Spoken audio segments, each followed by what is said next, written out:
Welcome, you guys. Episode 17 of the They Gon' Feel Me podcast. Before we get started, you know what we got to tell you to do.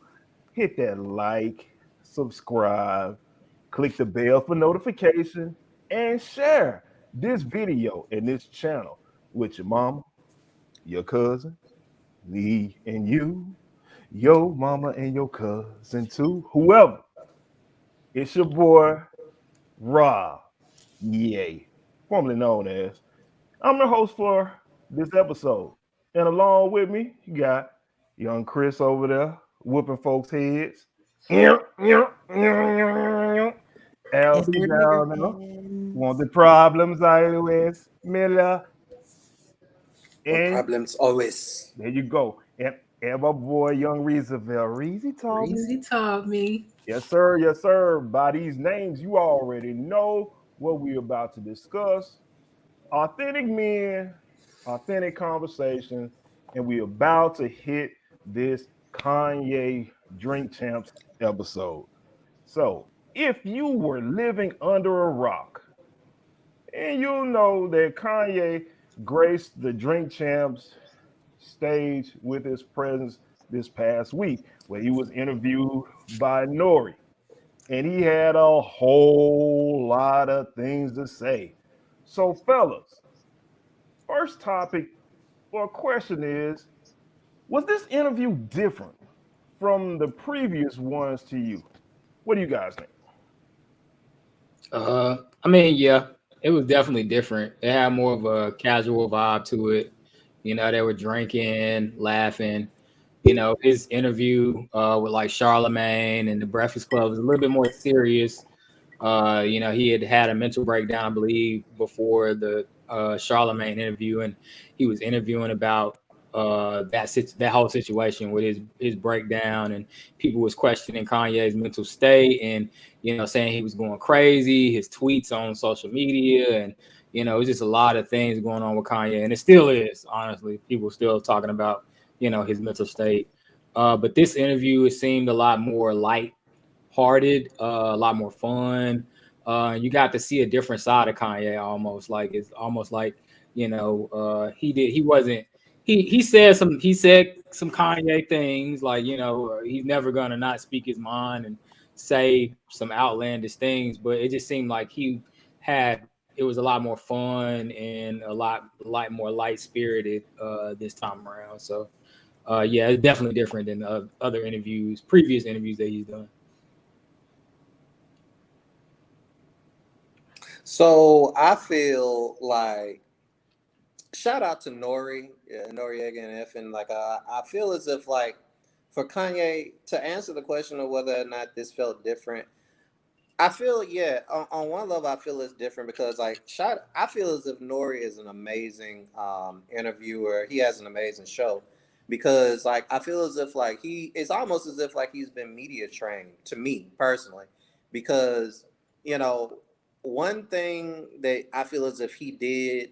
I think at first I said he was kissing his ass, but I don't think he was necessarily kissing his ass as much as with the kind of personality that Kanye has. He created an atmosphere where Kanye could feel comfortable so that he could open up and talk and not necessarily feel attacked or necessarily have to curtail or change or be defensive or be on the defensive with anything that he had to say. And he was almost as if he was kind of congratulatory with everything. He was just trying to give Kanye the kind of atmosphere that an ego like that needs in order to speak. And to that, I think chef's kiss to his interviewing ability, but it's kind of because he has that kind of ego, and kind of what's going on as he's talking. It just annoys me personally because it's kind of like compared to other interviews, I don't know, like the TMZ interview where after hearing what he had to say, the dude stepped up and then checked him. Kanye is going to be at his most Kanye-iest when he basically gets to talk and nobody called him to the carpet, called him to the table or whatever for the shit he got to say, and that's what that it was. You got unfiltered Kanye, I guess at his most pure, but I guess that's what's different. It's like nobody like trying to say like, what the fuck wrong with you? So that's what I think. Yeah, I mean, based upon other interviews that we've seen, the Houseway, the like y'all were talking about the Charlemagne interview and everything like that. I feel like he was able to open up, like y'all said, and he was able to kind of be himself more. Um, it didn't feel like he was pressured to ask questions. I like the fact that just looking at it, even though it was, it was kind of like it was no topic in the beginning. He was just going and talking. It was like he was just getting a lot of stuff off of his chest, and he was just, speaking freely. You know what I mean? Without having to worry about any backlash or anything like that. He even said, with the stuff that I'm gonna say, when he asked him about when N.O.R.E asked him about cancel culture, he was like, I embrace cancel culture. Shit, I hope they cancel me. So, I mean, I love the fact that they let him be himself. Um, they let him get on there and just say what he felt genuinely, and sort of say express himself and just talk. You know what I'm saying? Just be Kanye and just talk. I mean, he gave a lot of people flowers. He gave some flowers, and then he talked about a lot of controversial stuff as well. So, but I mean, overall, with the whole interview and everything like that, I feel it was different than most. Definitely. I think I would echo a lot of what you guys said, and being that I remember when Nori and F and first started Drink Champs, man, Nori has come a long way, because I remember some of those first interviews that he had, and he would cut the artists off while they were trying to answer questions, and the interviews were kind of hard to listen to, but they were still fun, but they were hard to listen to. You could still tell that they were just finding their way. They were just finding their groove, or their niche. Um, but I also think the ambiance, the setting, Mhm. the relationship that those two individuals had played a part in you getting such great content, because Mm-hmm. I don't think you would have had this same interview if anybody else would have attempted to do it, because it's something different when a person who has done what you've done, maybe not on the same level, but in that same profession, and can understand and can relate to you, it's gonna be different. That's like almost like an athlete interviewing another athlete. It's a bit different. They know, or they're going to ask more nuanced questions, or certain things that they're going to want to know, that the average person that has no dealings in that arena would ask. So I think in that way it's very much so different than, like you said, the Charlemagne interview, which was kind of, it was kind of abrasive. It was kind of accusatory. Was really kind of aggressive. Also, same in the same vein with the Sway. Because uh, going against something that you said, LC Sway, actually he checked him on a lot of those things, and hence where we got the infamous "you ain't got the answer, Sway." You ain't got the answers, because he was visibly, you could see Kanye visibly getting upset or getting flustered when Sway was checking him on certain things. And you could also see it on his years ago on his interview at the Breakfast Club. So I think this was a very insightful interview. And I think, like I said, I think this is the only place that you would have got an interview of this type. But moving on to the next topic, we want to delve into some of the details, though. What were some of your takeaways, your nuggets your insights as to understanding Kanye a little bit more. What were your takeaways from this interview, fellas? That he still got some mental issues. Looking at his hair, the man was wearing shades the whole interview. That's just one of my things that I don't know. I can't stand like when people wear shades indoors and you can't see their eyes. It just bothers me. It's What is almost it? like I don't know. What? It's just almost like you got something to hide, or you just don't want Okay, people yeah, to look you okay. in your eyes. It's kind of And pretentious. I feel like either it's his ego, and he just don't feel like, hey, you nigga, you ain't looking me in my eyes. Like, I don't care. I'm Kanye. I'm this big figure. You know what I'm saying? If it's that, or maybe it's just something like, it's some kind of mental issue that he has where people look him directly in his eyes, and you know, I don't know, maybe he would feel intimidated or nervous. Maybe it's a thing with his nerves. Maybe he uses those glasses to calm himself. But anyway, I don't know. When people wear glasses indoors, it's just a red flag to me. I know that's, the big thing right now, red flags, but to me, that's a red flag. Uh, Another thing is just uh, I mean, I know it's Kanye and he speaks his mind. He's always done it going back to the George Bush thing, to the Taylor Swift thing. He's always been a person who's going to stand up for what he believes in. He's going to say what he wants to say. And I commend him for that. A lot of people don't speak their mind. But at the same time, to throw some of the artists that you put on under the bus, like Big Sean, like Talib Kweli, it's kind of trash to me. Like, I just don't agree with it. Even if that's what you think, I feel like to say he went as far to say Talib Kweli can't rap, and that's just like I'm like, bro, like, I don't know about that one. You know what I'm saying? Like, to me, Talib Kweli is one of the best rappers to come out of. I don't know if he was on Good Music, but I know he was a part of the Def Jam Good Music era, that era with Common and all of them. And Talib Kweli when he was on. Like when he was rapping and he was like in his prime, he was one of the best artists in that, in his generation. You know what I'm saying? So to say that he can't rap is just crazy to me. And then talk about Big Sean just because he's mad at Big Sean because of the whole political thing and him not siding with him on with him being a Republican and supporting Trump, and Big Sean went with the Democrats. It's just kind of, I mean, like, it's a difference of opinion. It doesn't have nothing to do with you and how he feels about you.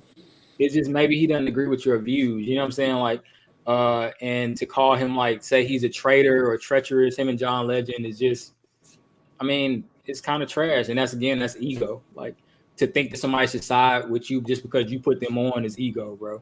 Like, just because you put them on don't mean that they got to agree with you, at the end of the day. So to me, those were some of the biggest things that I saw in the interview. But I mean, I like some of the things that he had to say. To say all that, I did like some of the things he had to say. He had some good ideas with, like building a city and like the things about, I know he was talking about like a school for children, like black kids and, white kids, all kind of kids, where he would put them on the Dr. Sebi diet. And, that to me, that's good thing, some of the good takeaways from the interview. And then hearing him talk about Jay-Z and just his knowledge about music is interesting too. Him talking about Drake, and stuff like that was kind of interesting to me to hear his thoughts on that, because it's like he really doesn't hate Drake. They just got a beef, you know what I'm saying? Like, so I thought that was interesting. But to me, he's still, my biggest takeaway is he's still mentally unstable. He has some things that he needs to work through. And, hopefully he gets the help that he needs, you know what I'm saying? Like, at the end of the day. I'm gonna go ahead and go Alcy because I know, I know we know how you feel about Ye. So I'm gonna let you have your own segment. But I mean, my takeaways definitely going into the Drake thing. It kind of shows that part of what they're doing is to sell records. You know what I'm saying? It was kind of like a chess move with him talking about Drake and how, just diving deep into his music and diving deep into their beef, and how they kind of set each other up for their disses and their songs that they would make against one another, especially how Drake would set it up, moving a couple doors down and DMing your sisters and stuff like that. Like I thought that was hilarious how he dove into that. And then, you know what I'm saying, just talking about, you know, their whole beef, talking about how it came about and everything, but also still giving Drake his flowers and not just completely shitting on him and hating on him. But at the end of the day, like I said, it's still, I feel like even though he was giving him his flowers, I felt like it was kind of like another chess move in a chess game. Like, okay, I'm gonna do this, but I don't be surprised in 3 days if we hear another Drake diss. You know what I'm saying? I also thought it was good. You know what I'm saying with him in the beginning. You know, talking about the uplifting of Black people and how we have to speak positivity to and into one another and everything like that. But I mean, at the end of the day, like you said, it's still yay. We all know the biggest controversial thing that drove everyone to watch the whole interview, of course, was what he said about Big Sean. And I thought that was extremely whack. I didn't appreciate it. You know, even watching the beginning of the episode or the podcast or the show and not making it all the way to the end. I mean, still, I don't care what you say. I mean, Big Sean, for the most part, carried your label.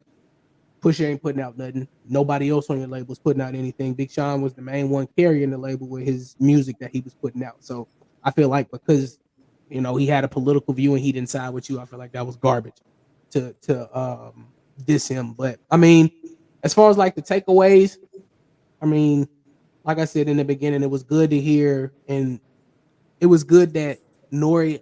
knows who Kanye is, and he allowed Kanye to be himself and talk. But it's still that Kanye that I feel like needs help. Because I mean, I didn't mean to patch his head up like that, but he asked Edward Nigga Hands to do it, so I did it. My bad. So I had to take a step out of myself to like watch this because like I don't rock with Kanye anymore. So my takeaway is that like actually I guess maybe part of me thought that he was a whole, and I still do, but like, and I just thought that maybe he had mental issues, and he does, but no more than I think the average person. I actually walked away thinking that he's actually got a lot more together mentally than people are giving him credit for. But he also like listening to his interview, it was really fragmented, and you can tell it's convoluted, and you can tell that he's talking out of his head a bunch of things. It's you can tell that he is one of those people that is only speaking to himself and giving himself ideas and isn't really getting a whole lot of information from other people. He's probably surrounded by a lot of yes men, and he isn't like getting any intriguing or thought-provoking ideas that he's bringing into his life and forming a life, like forming some kind of opinion about life about. He's just making it up as he goes along with only him as his only, you know, uh, litmus paper test or suggestion of what is right or wrong. I mean, and actually, I kind of saw some of myself in him. And so, what does it really say about me? But it's this weird thing where he'll be like, he'll ask him a question and then he'll be like, "Yeah, so I was talking to Oprah sitting across from the table from Hillary Clinton, and my father he gave me like a porn mag when I was like 5 years old. I found my dad's porn mag, and then he just jumps to like 18 really quick. So it's this fragmented conversation to explain things, and I feel as if I'd even do that, but like it makes sense in his head, and to everybody else you're trying to like understand what he's saying, and maybe you do, maybe you don't, but it's just a lot of ego please. It's like it's just stroking his ego, and it's just weird. He did admit that he was going to do a lot of excessive name dropping, and he did the whole time. I think he's like the level of his ego is like crazy, saying like, "Oh, I'm a leader. Oh, these are my peers." This it's like he just has this self view, which I don't know if I'm wrong for like trying to shit on somebody for like thinking so highly of themselves, or I just want to knock him down several pegs because like the actuality is that you're a genius in music, not anything else. Okay, like I mean, humble but yourself. let me let, Like I but mean, let on me the ask you this cool. though. I mean, because to speak to that fragmented, that fragmented thing that you were saying, and some people would say because if we think about this, how many like quote unquote geniuses Geniuses. have we ever come in contact like live and in person? Not many. So I mean, their brain Except when they might look in the mirror. operate totally different than our brain. They might see certain things totally different than how we see it, and it might not. I mean, it might not make them a bad person, but they just see things totally different. Like I'm just speaking to the fragmented part, not the Mm-hmm. name. Not the name dropping. He might And he might see stuff totally different. and I agree. Like I mean, when you're touched with brilliance, yeah, you probably do look at the world with a different worldview, and that's what I don't know influences your art. But as someone, I'm not saying I'm brilliant. I'm not saying I'm a genius, but as someone who thinks fragmented sometimes and has a hard time necessarily articulating what he's trying to say because you're thinking about so many things at the same time, it's like I wouldn't want anybody to like absolve me for my bad views or my bad opinions or my bad thoughts or like my just uninformed ideologies and just say, well, oh, he's just a free thinker. When in actuality, it's like maybe I just need to be told like you are abjectly, subjectively, like you just on every level, you're just wrong. Just wrong. It's like you're full of shit, like you think like Kanye talks like he thinks he's Will Smith. He talked like he's a motivational speaker, and in actuality, he's like probably just if he didn't get a record deal, he'd be the dude like playing with pigeons in the park. You know what I'm saying? Like pushing a Kroger cart full of like his belongings. Like I mean, like the dude can kiss my ass, personally, but it's just that to entertain Kanye, you got to entertain the ego of Kanye. The mantle, the avatar, which is Ye, who represents Kanye West or whatever, and it's hard for me to get past that, given that some of his antics are just so problematic, to That's one say the thing I least. will. That's one thing I will kind of point at, and it kind of speaks to what you saying. His ego. It kind of speaks to what Reezy said wearing the shades during the whole interview. And with him rambling on, that's why I say it was kind of hard to really just take a takeaway from it outside of him rambling and talking. It was like, bro, the nigga just all over the fucking place. It was really no one set topic. You know what I mean? He was just speaking freely, but he was speaking freely and just saying shit off the wall. I asked you a topic about this. Oh, it's funny that you asked me about. I'm happy that you brought up, me going on stage with Taylor Swift. So when I was 5, I found my dad's porn stash, and around that time, when I was 18 or when I was 16, I was drinking beer in high school. I was like, "What the fuck does that have to do with you walking on stage, bro? Like that, like, okay, are we taking a step back to build up to it?" When I was sitting with next to Oprah across from Hillary, I was like, "Okay, bro, all right."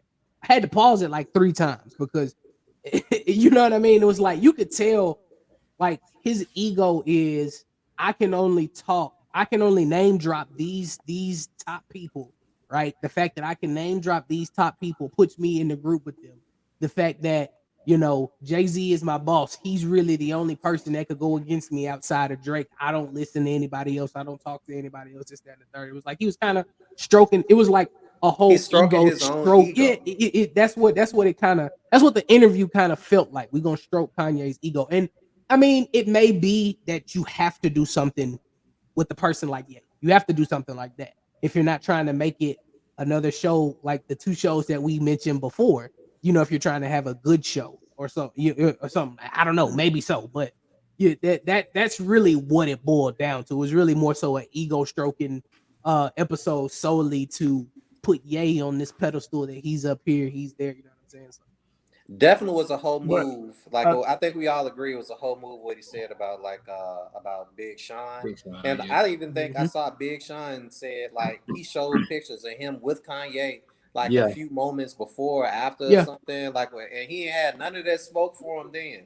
That's even more That's even worse. It's like That's even you gonna worse. say all that and then just like Like, smile in my haha, face. yeah, we friends, and then like, like I really boy, don't like you, but I'm gonna sit here and talk to boy, you we gonna like we get you. still cool. You know what I'm saying?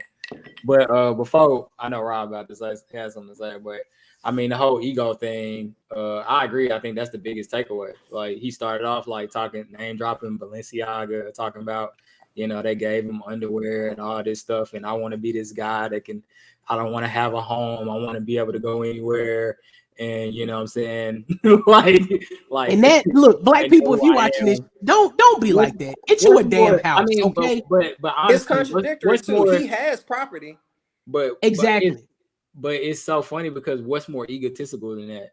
Like you're so big and you're such this big person that you can go anywhere and people know who you are. Oh, my name's Kanye. He was like, let me put my mask when he went to the Ritz Carlton. He was like, oh, you don't have a room? Let me put my mask down. And oh, now, you know who I am now? You know what I'm saying? Like that. I mean, it's just like I think that is the biggest takeaway is his ego is like out of this world. And it's I mean, look, it's fine. Some people love arrogance, confidence. Some people look at that as a good thing, but it's such a thing as having too much ego and too much arrogance and too much confidence and thinking too highly of yourself. So, you know what I'm saying? I feel like that's a big thing. The biggest takeaway from the interview for me is his ego. But well, for me, I think from my background, it allows me to look at certain things and look past certain things and more detailed and more nuanced things and kind of just some surface things. So a couple things that really stuck out um, to me was one of the first red flags when he talked about his non or him having at least enough introspection to readily admit that he doesn't do math and he doesn't read well.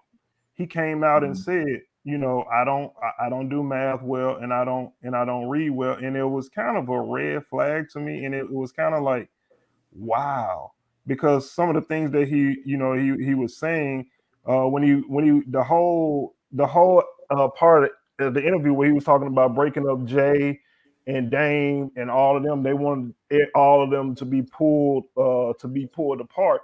To me, it sounded like they were his crutch, in regards to business and money moves and learning how to do that. Because if we know the history of Rockefeller, we always knew that Dame played the bad cop role. Dame would be the one to run up in there aggressively and to get the best deal. For everybody. And Kanye, historically is known as like the backpack dude with the beats.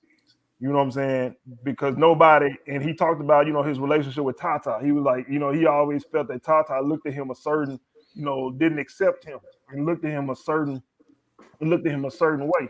And then that brings me to that next piece where y'all always talking about the ego. I don't look at it as ego. I look at it as him having a need to be accepted.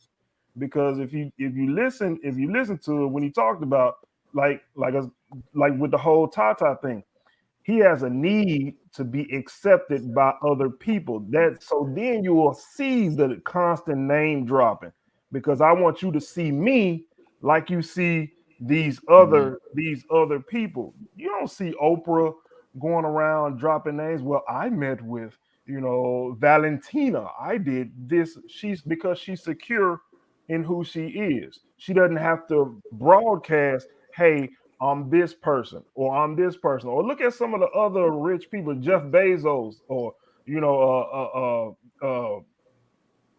golly, Bill Gates, or these other individuals. They're not walking around broadcasting like, hey, I'm this person, I'm this person. Even Jay, even as rich as Jay is, Jay don't walk around telling you, "Hey, I'm this, I'm that." But he does. So it speaks to a level of insecurity. To me, it speaks of a level of wanting to fit in, because it seems like everywhere So you've he's always using gone. strong people to say that he's strong. everywhere because he wants to get he wants to fit in that community. Remember those other episodes? I mean, those other interviews where he was talking about he was trying to get into fashion. He was trying to get into fashion, Mhm. but wouldn't nobody let him get into fashion. I want to do this with fashion. Wouldn't nobody let me make my shoes and do this and do this and do this. He has a need. He has a need to be recognized to fit in. So that was another one for me. And he's very sensitive. He's a very sensitive person, and he's hurt easily because you can. And it was kind of alarming to me, and I was wondering if N.O.R.E was gonna ever call him on it or say something about it. Because remember, if you remember during the interview, how many times did he keep saying Virgil? He kept talking about Virgil. He kept talking about Virgil. He kept talking about Drake. Though Mhm. he kept them two. He kept talking about Virgil and he kept talking about Drake because Virgil one of his boys that went on and went to and got the Louis the Louis Vuitton deal or whatever when it was supposed to be him, and he felt betrayed because his boy went over to Louis, and he went to Gap. So and then you look at the same way in his household because he said she's still my wife. She's still my wife. But she got other people in her ear with her publicist who I don't mess with. I don't rock with. So it seems like he has trust and loyalty, issues or whatever. And I think that goes to the whole Sean thing. I think that's why he lashed out at Sean, and that's why he lashed out at Common, and that's why he lashed out at Talib Kweli, and didn't lash out, like I was saying, at Pusha T. Because Pusha T was right there. He didn't vote for him, but in other aspects, he's been right there. Because when he had the issue with Drake, who bagged him up? Pusha T. He put out. I'm talking about he's sniping. He's sniping with the story. ID Dom. When he talking about, he brought up the fact that Drake got a boy. You know what I'm saying? That ain't nobody else. Don't nobody else know about. He put that out. You know what I'm saying? He put that out. But Pusha T has always been loyal, and I think that goes a lot for him because he's had a lot of instances in his life where he feels that you know, people haven't been loyal. So those are a couple things in the last part where he talked about professional rap, and it almost seemed like that. How wrestling, how for many years, I know I was a big wrestling fan growing up. I always thought wrestling was real. You know what I'm saying? And it hurt my polar heart when I found out Hulk Hogan, and all them folk and Macho Man and all them folk, that stuff wasn't real. It hurt my heart when I Wrestling is real. It's choreographed. I, you know what I'm saying. Because Let me slam your ass to a table and see how you like. I used to always, I would ask my dad, I was like, Dad, why they ain't talking about WrestleMania or Monday Night Raw or whatever on Sports Center? Because that would always, I'm like, sport, it's a sport, right? Why they ain't talking about it on Sports Center? And that's when he, Build your dreams. yeah, basically, darn you, Dad. Where he basically did that, but kind of that's kind of what Kanye did in this video, almost. I mean, video interview where he almost told people, Christmas, Santa Claus ain't real. You know what I'm saying? Y'all think me and Drake don't like each other. I love that guy. I actually love that guy. And he was like, man, we are too rich. We are too, he made the comment, we are too rich for anything, for anything to happen to us. So those were a couple of my takeaways. We'll go on to the next topic, which says, after all that we've seen in this interview with Drink Champs, does your perception of him change any? Because I remember, Alcy, you said that you kind of it kind of did change, from you, because you could kind of associate or see some of yourself in him. So does your perception of him change just a little bit? No, I hate myself and I hate him. I mean, no, like at the end of the day, he's still trash. It's like I self check myself all the time because there's things about my life that I'm not 100% proud of. And I at least have the self awareness to be like, man, maybe I wasn't right in those given situations, or maybe I'm doing this wrong. There ain't enough people in his circle telling him wrong. There's more exposition that I got out of what you just said just then than I got out of that whole thing, because what you said made me think about him differently. Like, oh, he's just an insecure dude like that is trying to use other people to basically hey, look, I'm around all these strong people, I'm strong too, look at me, mama. Like that like that's what he is like a scared little child who ain't got his mama. And I don't mean, I ain't saying nothing, I ain't no jab by saying that. It's just, but still, he's just like a scared little boy, even with wearing the shades, it's more of a coping mechanism. He ain't confident in himself, like, I mean, he probably would wet himself if, like, yeah, if somebody was able to break through his armor and like and I can scar him to the core. I mean, no, he's still a hoe to me.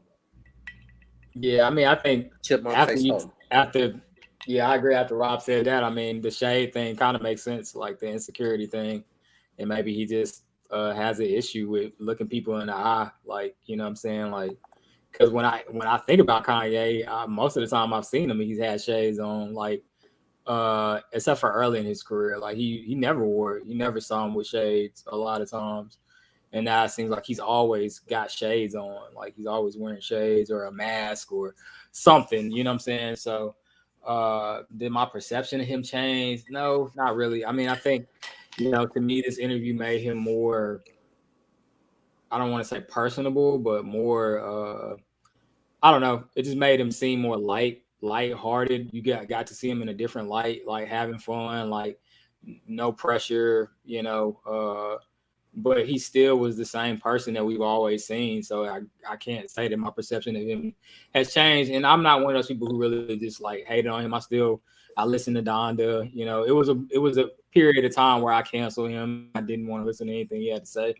But I kind of like I love music, I love rap. So eventually I let that go and just listen to his albums because I just wanted to hear what he was talking about at the end of the day. So no, my perception of him hasn't changed. I still think that he has some things he needs to work through.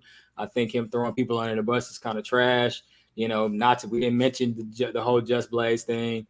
He talked about Just Blaze too. And even if he was a copycat, like I mean, these producers they all copy off of one, and artists copy off of one another. At the end of the day, it's a thing in rap for him to be throwing shade at Just Blaze, and you're supposedly bigger than him, but you got some kind of beef with him because on one album he maybe like had more placings than you. Is kind of stupid to me. Like what I'm saying, when we think of the Blueprint one, like I think of Kanye more than I do Just Blaze, to be honest. But somehow he's hurt by, like Rob was saying, he hurt by Just Blaze like copying his style supposedly and having a lot of placements and being played on the radio. So yeah, I mean, to me, yeah, I don't change. My perception doesn't change. If anything, like Rob's whole spiel kind of makes me like think like, yeah, he is this insecure guy who just has some issues. Like he needs to figure out, at the end of the day.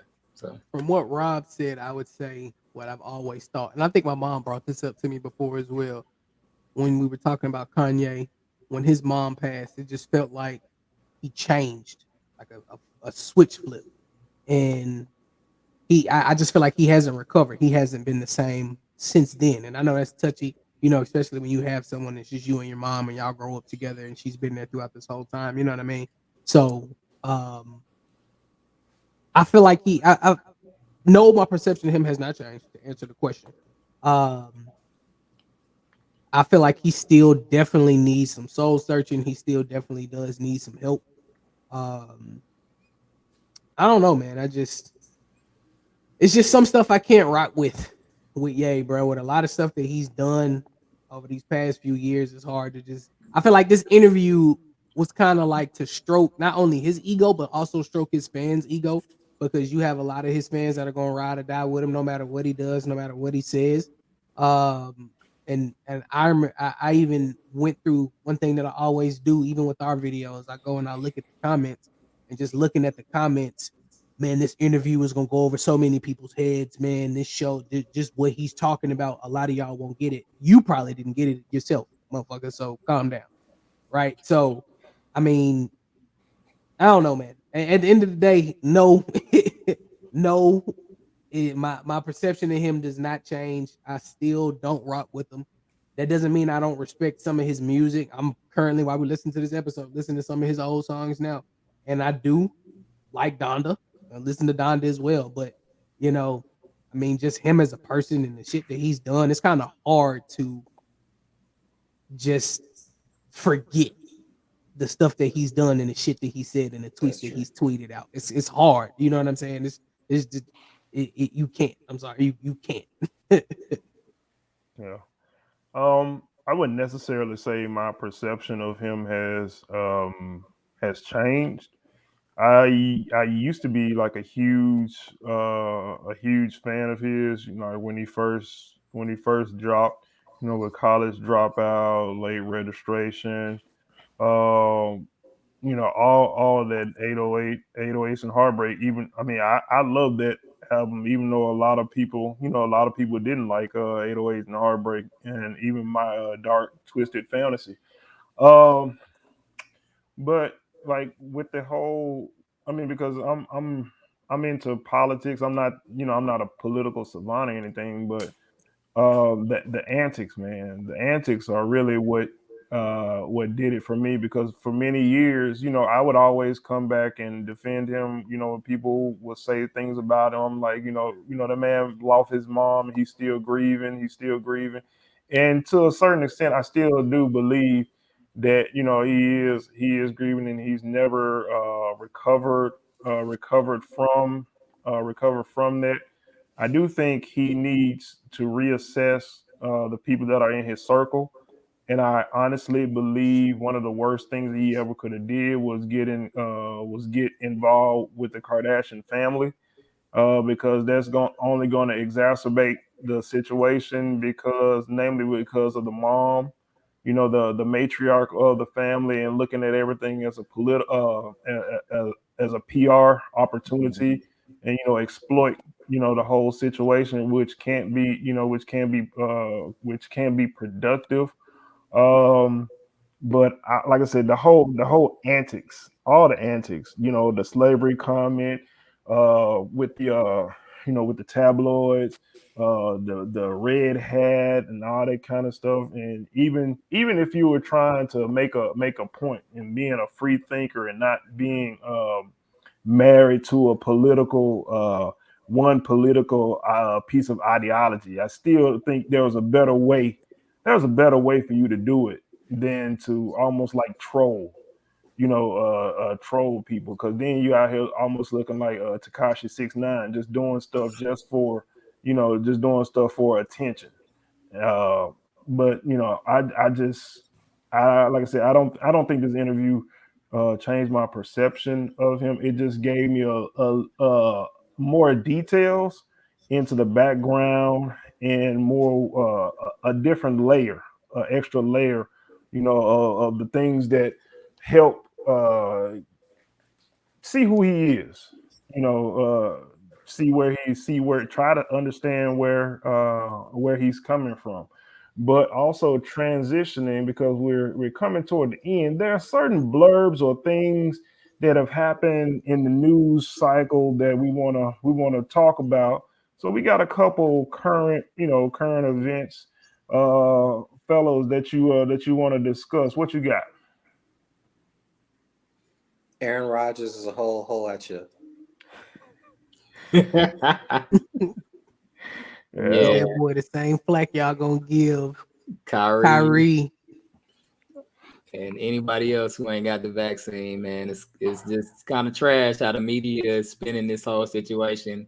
Stephen A, you know, is a prime example. You know, he criticizes Kyrie and talks about him not getting vaccinated, not playing with the team, turning his back on Kevin Durant, James Harden, and with them having championship aspirations. But Aaron Rodgers, you know, somehow gets a pass, because he's a quarterback that's won a championship already. I mean, Kyrie has won a championship as well, but anyway, that's not neither here nor there. But I don't know why we look at these guys in such a different light than these other guys. If you don't get what I'm saying. Boy, it's good at boy Kyrie black. That's So all it boils down to. It's not even the fact that he didn't get the vaccine.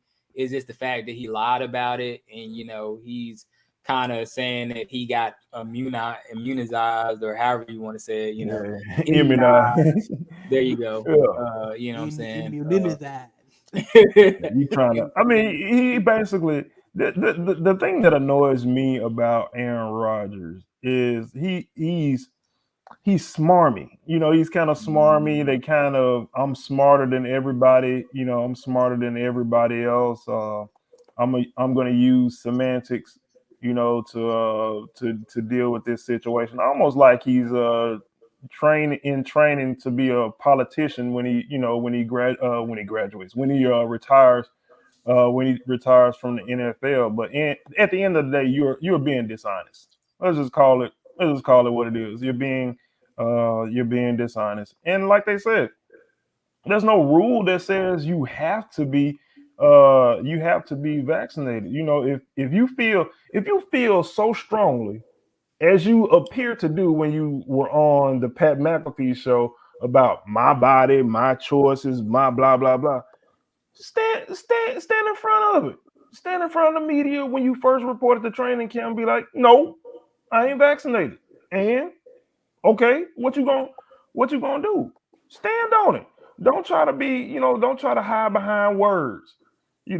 Well, I ain't exactly say I wasn't vaccinated. I said I was immunized.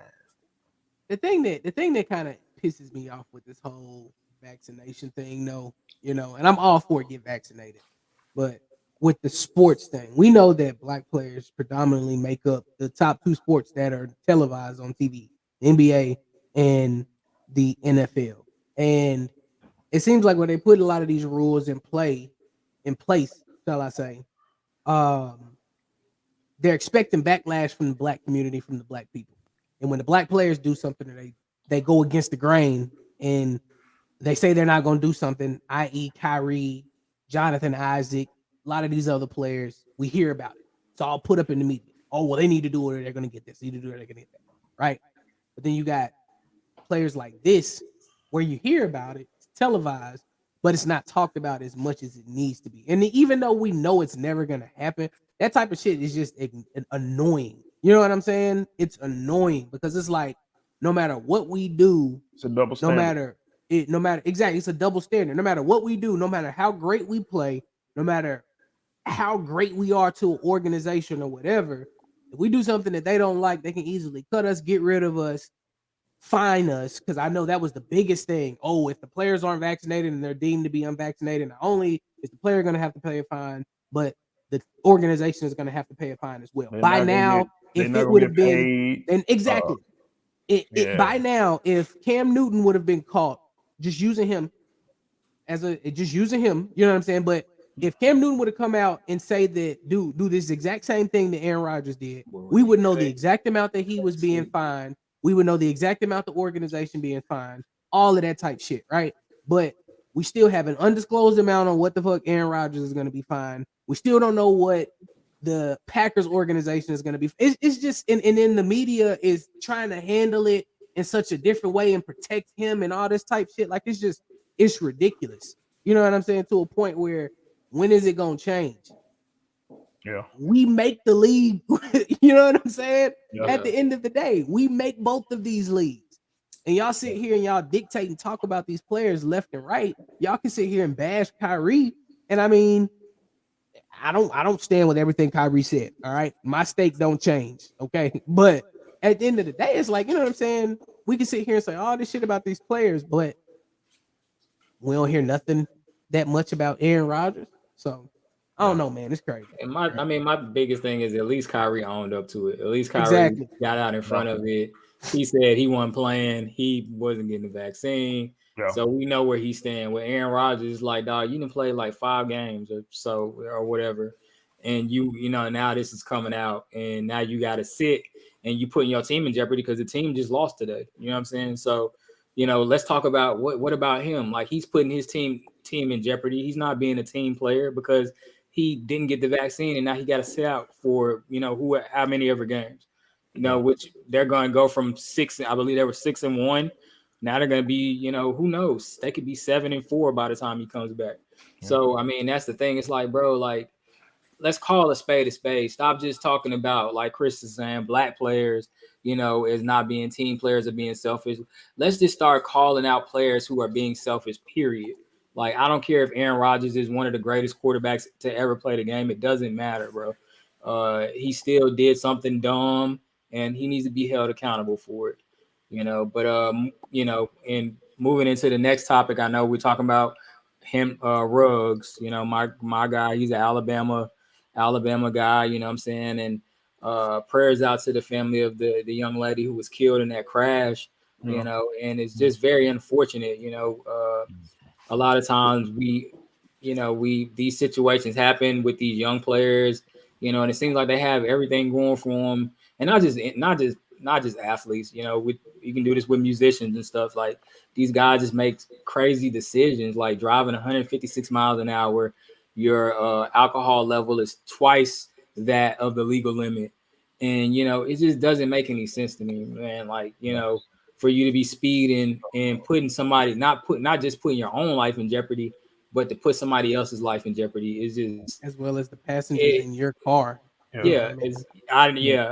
we, That's we, we definitely, like I said, we definitely want to say prayers up to the family of those affected, and also, Al, see, in your neck of the woods, we have what's going on in Houston with the whole Travis Scott thing. I know you want to say a couple things about that before we get up out of here. Yeah, like just my heart goes out to anybody who lost anybody, or just the people who got injured or hurt or lost their lives at the concert. It's a terrible thing. I know the media right now, it feels as if like they're trying to play the blame game early on, and I think there's a lot of aspects of the whole story that maybe we are overlooking or aren't talking enough about. But I mean, I think right now, rather than trying to play blame games, I mean, even with the whole fentanyl thing that's supposed to be attached to it too. It's a crazy world out there. It's a lot of bad things that happen, but at this point, we just need to like kind of step back, mourn, and just try and get past this as best we possibly can. And God bless y'all. Be safe out there, and just live your best life, I guess you can say. Yes, sir. Yes, sir. Well, there you have it, you guys. Episode 17 is a wrap. Once again, we would like to tell you to like, subscribe, hit the bell, the icon for notifications of new content when it's being posted, and share. Don't forget the drip. You gotta check it out. Authentic men, authentic conversations.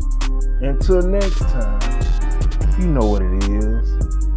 If you ain't feel us this time, you definitely gonna feel us next time. We out.